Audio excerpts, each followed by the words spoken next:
जय श्री राधा रानी सरकार की, जय श्री कृष्ण भगवान की, जय श्रीमद् भागवत महापुराण की। मंदिर श्री बंसी वाले महात्मा यूट्यूब चैनल की ओर से हम आप सभी भक्तों का हार्दिक अभिनंदन करते हैं। आज हम आपको सुनाने जा रहे हैं श्रीमद् भागवत महापुराण के 10वें स्कंध के 88वें अध्याय की परम पावन कथा, चैप्टर 88 की परम सुंदर कथा। इस अध्याय का नाम है भृगु ऋषि द्वारा श्री कृष्ण जी के चरण प्रहार की कथा। बोल श्री राधा कृष्ण भगवान की जय। बोल श्रीमद् भागवत महापुराण की जय।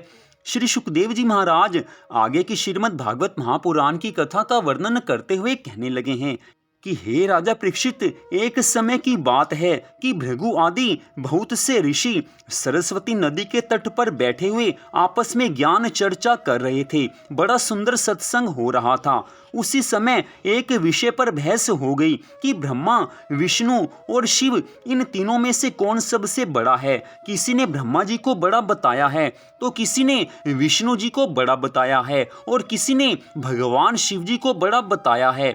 उस समय ऋषियों ने यह सलाह की कि भृगु ऋषि को भेजकर तीनों देवताओं की परीक्षा लेनी चाहिए कि इनमें से कौन सबसे बड़ा है। अस्तु, तीनों देवताओं की परीक्षा लेने के लिए भृगु ऋषि सबसे पहले ब्रह्मा जी की सभा में पहुंचकर बिना दंडवत प्रणाम किए ही बैठ गए।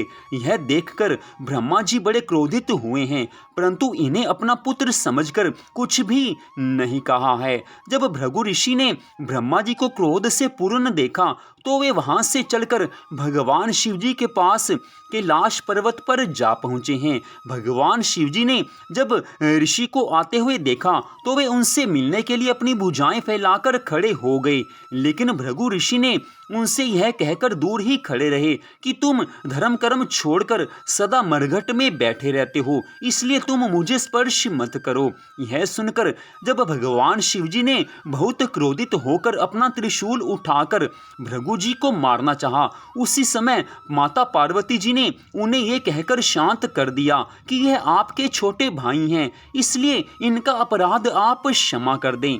इसके पश्चात भृगु ऋषि वहां से लौटकर वैकुंठ लोक में भगवान विष्णु के पास चले आए हैं। जिस समय ऋषि श्री वैकुंठ नाथ के पास पहुंचे उस समय श्री हरि भगवान विष्णु रत्न जड़ित शैया पर शयन कर रहे थे। उन्हें देखते ही भृगु ऋषि ने उनके वक्ष स्थल पर बाएं चरण का प्रहार किया है।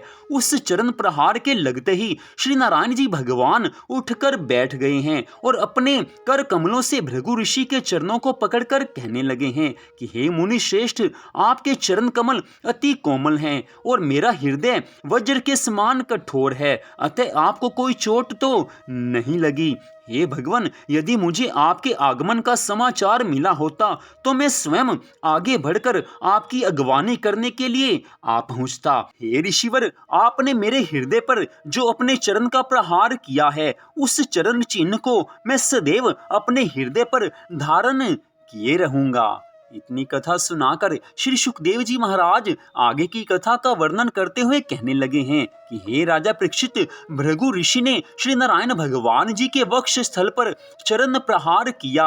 उस समय माता लक्ष्मी ने क्रुद्ध होकर शाप देना चाहा था, परंतु श्री नारायण भगवान के भय से लक्ष्मी जी कुछ भी नहीं कह सकी। श्री नारायण भगवान को सतोगुण से युक्त देखकर भृगु ऋषि अत्यंत प्रसन्न होकर सरस्वती नदी के तट पर वापस लौट आए हैं और सब ऋषि मुनियों को समस्त वृतांत बताते हुए इस प्रकार कहा है कि श्री नारायण भगवान जी से अधिक श्रेष्ठ अन्य कोई नहीं है। यह सुनकर सब ऋषि मुनि अन्य देवताओं के निमित्त जप तप करना छोड़कर केवल श्री नारायण भगवान का स्मरण करने लगे हैं। आज की इस कथा में बड़ा रहस्य है। इस रहस्य को आप इस तरह से समझ लीजिए।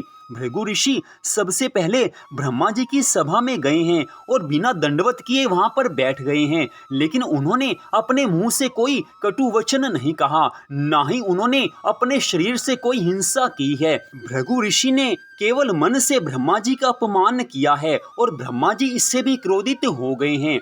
इसके पश्चात जब भृगु ऋषि भगवान शिव शंकर भोलेनाथ जी के पास कैलाश पर्वत पर जाते हैं तो उनको कटु वचन कहते हैं तो आज भृगु ऋषि ने भगवान शिव का अपने कटु वचनों द्वारा अपमान किया है तो भगवान शिव को क्रोध आ गया है। लेकिन इससे बड़ी बात उस समय हो गई जब भृगु ऋषि श्री हरि विष्णु भगवान जी के पास वैकुंठ लोक में जाकर उनके वक्ष स्थल पर अपने बाएं चरण से प्रहार करते हैं। लेकिन यहाँ पर समझने की बात यह है कि श्री हरि विष्णु भगवान जी को कुछ भी क्रोध नहीं आया है।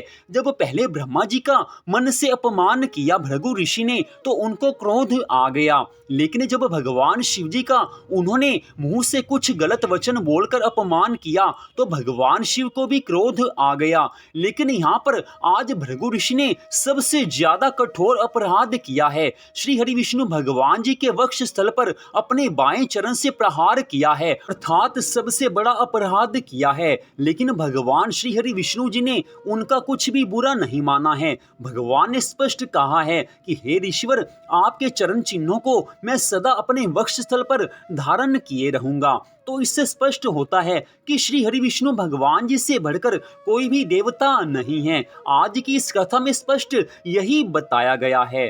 तो आज की इस कथा का यहीं पर विश्राम होता है। मंदिर श्री बंसी वाले महात्मा यूट्यूब चैनल की ओर से आज की इस कथा को सुनने के लिए आप सबका हार्दिक धन्यवाद। भगवान श्री राधा कृष्ण जी की श्रीमद् भागवत महापुराण की अनंत कृपा सदा आप सब पर, आपके परिवार पर बनी रहे। इसी मंगल कामना के साथ जय श्री राधा रानी सरकार की, जय श्री कृष्ण भगवान की, जय श्रीमद् भागवत महापुराण की, जय श्री सुखदेव जी महाराज की। जय जय श्री राधे, जय जय श्री राधे, जय जय श्री राधे श्याम।